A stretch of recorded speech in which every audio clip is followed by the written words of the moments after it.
President Cyril Ramaphosa has visited flood-stricken areas of Limpopo to assess the extent of damage caused by recent severe weather conditions and to evaluate the government's response to the unfolding disaster.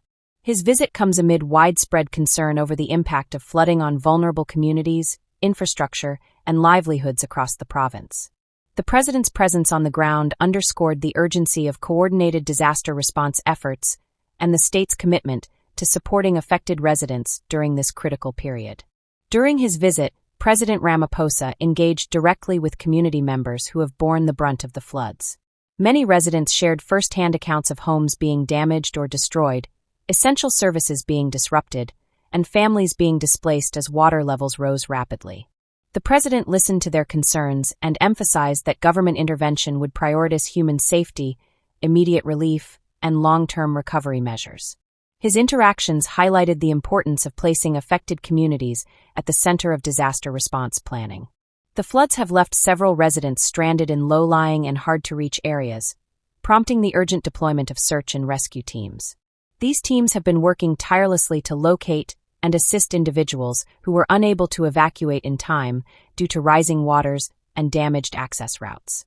The rescue operations involve navigating challenging conditions, including submerged roads, strong water currents, and unstable terrain, all of which have complicated relief efforts. Emergency services and disaster management teams have also been deployed across affected parts of Limpopo to ensure a coordinated and effective response.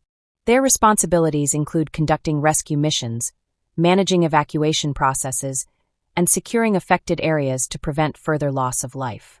Authorities are working to ensure that public safety remains a top priority, particularly for children, the elderly, and people with disabilities who are often the most vulnerable during such disasters. In addition to rescue operations, government teams on the ground are assessing damage to critical infrastructure, including roads, bridges, schools, and health facilities. Flooding has disrupted transport networks in some areas, limiting access to essential services and complicating the delivery of aid. Damage assessments will play a key role in determining the scale of resources required for rehabilitation and rebuilding efforts once the immediate crisis subsides. President Ramaphosa reiterated the importance of cooperation between national, provincial, and local government structures in responding to natural disasters. He noted that disaster management requires a whole-of-government approach, supported by community participation and partnerships with humanitarian organizations. Such collaboration is essential to ensure that relief efforts are not duplicated and that assistance reaches those who need it most, as quickly as possible. The president also acknowledged the emotional and psychological toll that floods can have on affected communities. Losing homes, possessions, and a sense of security can leave lasting trauma, and he stressed the need for continued support beyond immediate rescue operations. This includes providing shelter, food, and basic services, as well as longer-term interventions aimed at restoring livelihoods and rebuilding resilient communities. As rescue and relief efforts continue, authorities have urged residents in flood-prone areas to remain vigilant and to heed warnings from emergency services.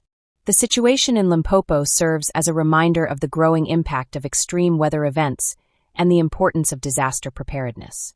Government officials have committed to strengthening early warning systems and improving infrastructure resilience to reduce the impact of similar events in the future. Kindly subscribe and comment for more update.